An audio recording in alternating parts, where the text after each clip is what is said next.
I scrapped the script for this opening because you deserve better. Welcome to the channel. This is Bristlink Miniatures. My name is Mike, and today the plan was for me to show you how I printed and painted Mel from Arcane. Not going to do that today. After looking through the footage of the painting of Mel, I realized that 90% of the footage is me painting lines. Lines, lines, so many lines.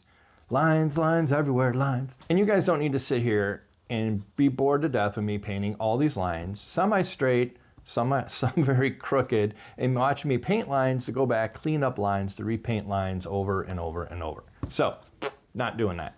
So instead, I'm going to concentrate on the areas of the model that I enjoyed painting the most and that I think you might find the most helpful or enjoyable to watch. And those areas would be her skin tone and her portrait. I'll still go ahead and show you all the colors I use for the rest of the models in case you were curious of like, hey, how did I get that black, or what gold is that? I'll make sure in the video that I show those colors as well, but we're going to primarily focus on how I accomplished her skin tone and her portrait. The model I used of Mel can be found at Bulkamancer. They have a Patreon. I'll link it down below. Additionally, the sculptor of this model made a blog post about their creation process. In particular, how this artist created this very unique outfit that Mel is wearing on this model. All right, let's get into it on the painting desk. I'm going to start with Dark Umber from Pro Acryl, and I'm going to be putting this right on top of my black primered pieces. If you watch my other videos, you know that I typically put a white zenithal or just a white on top of my black primer. This model is so dark in almost all of its colors, I didn't see the need for that. So this time, Dark Umber, nice even coat across the entire skin, and not caring about the hair right now, the hair comes later. I'm going to transition over to what I'm going to call my base coat, or my base color, which is this Dark Flesh, also from Pro Acryl. And I'm just putting this on all of the skin areas that aren't in the deepest shadow or deepest recesses, and establishing my, like I said, my true base coat, if you will. I'm going ahead and probably did this in 2 thin coats.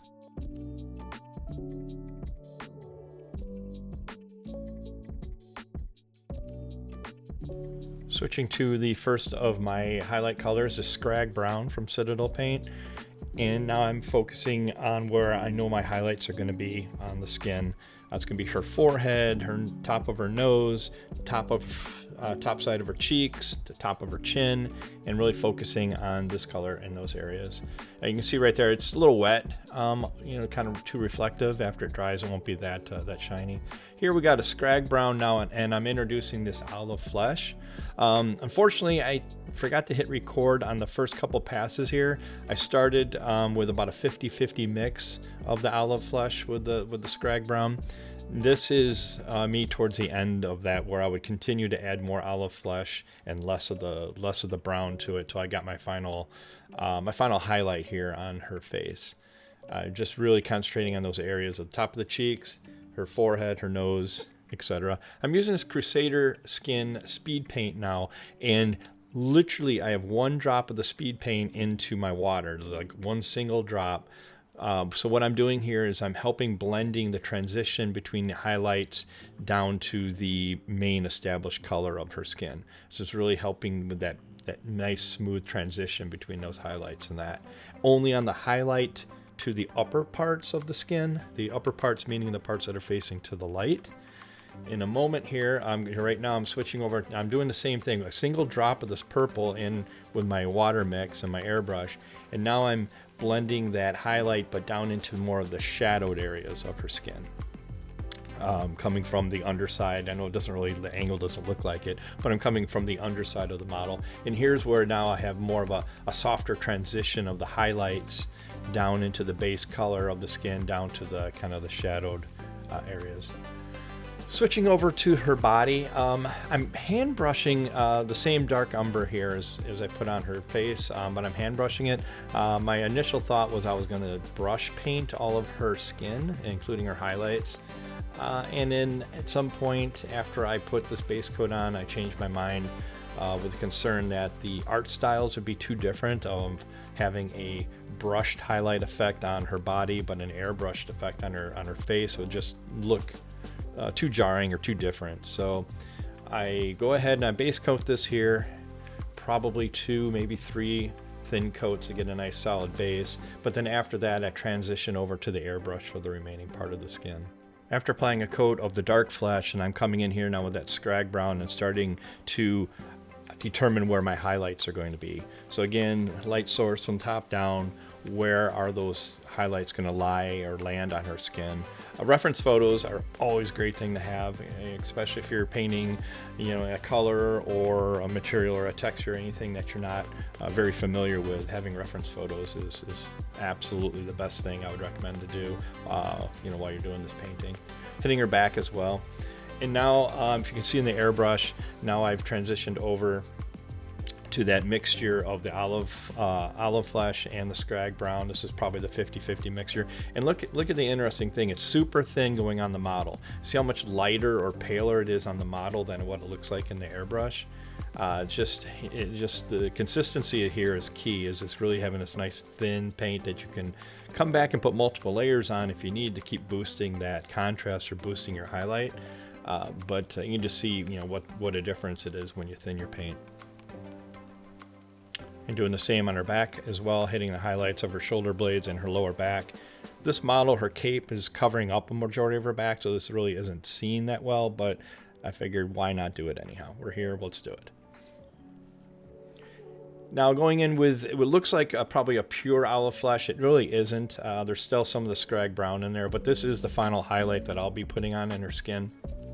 And I'm trying to use my best airbrush control I can here to just really keep my areas really pinpointed on where I want those strongest highlights to fall on her chest and her right there at the top of her shoulders there and her collarbone. And now I'm doing the same thing again with her back, just the top of her shoulder blades and just that little bit on her lower back. And this is where I ended up with her final highlights applied to her skin.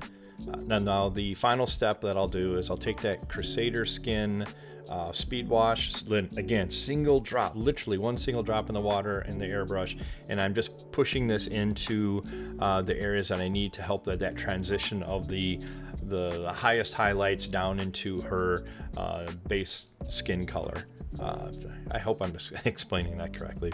And it's still a little wet there. When it dries, it'll blend right in. Okay, I promised which colors I was using on this model. I used satin black, red leather, and a Viking gold. Those are the colors that I used across the entire model that I may not use in this video, although I think it's just the red leather that I don't use. Here's the Viking gold.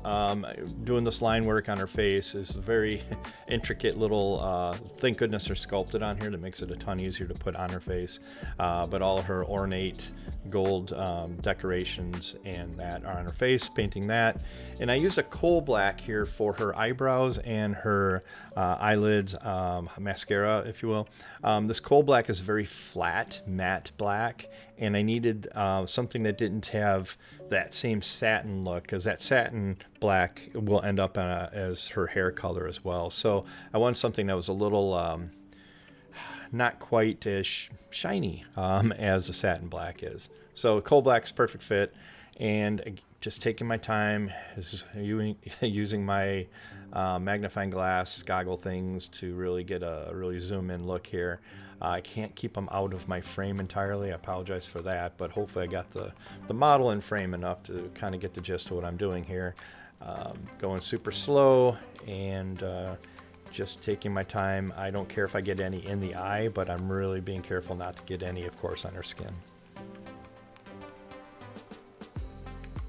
I do suggest always having a wet brush ready to go in case you do get some on her skin. You can quickly, hopefully, whisk it away with a clear water, clean water on a wet brush.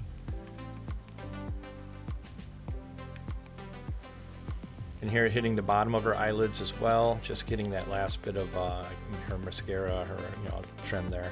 Now I'm using a deck tan for her eyeballs, and this will look sloppy at first. I really, my focus here is to make sure I get the white in everywhere I want it on the actual eyeball, and doing so, I'm of course getting some back on that black. I'm not real concerned about that, because here I will be going back with the black and kind of just reshaping it. It's a back and forth. That's my approach to doing detail work. It's It's just kind of this back and forth process until you finally kind of get it dialed in on what you on how you want it to look.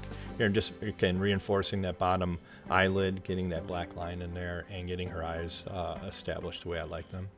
Use this Merm green. I've never used this green before. This is the darker green to establish where her iris is, and you can see I'm using more of a tapping than actually like a brush stroke. Just tapping it in there to get the shape of her iris that I like, and the size and the position.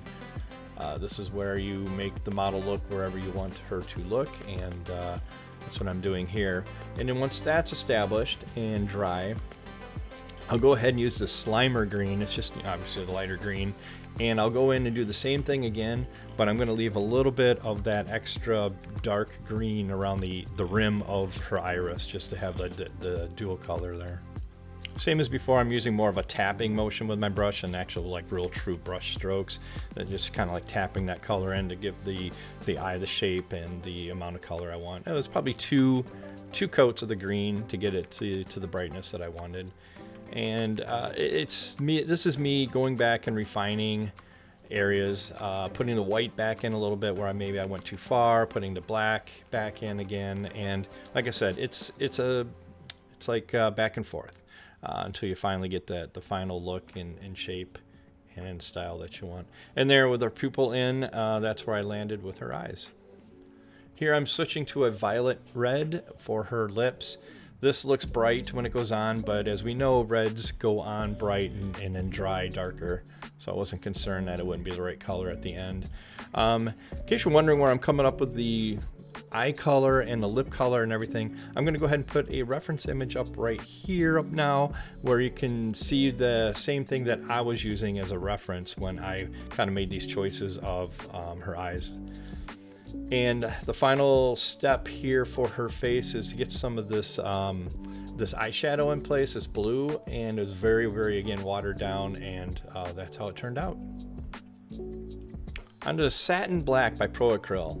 This is exactly what it sounds like. It dries very satin, and it was the color that I used not only in her hair, but also in the majority of her actual outfit as well. On her outfit, it was airbrushed. Here, it was brushed with a regular brush, and honestly, it's super hard to tell any difference between a hand painted or airbrush. It just has this nice sheen that just worked perfect. And after a whole lot of gold line work and other gold painting and some assembly, the model was finished. I'd love to hear from you in the comments below if you thought me skipping all the line work was the right choice, or if watching line work in this kind of detail over and over again is something that you might enjoy.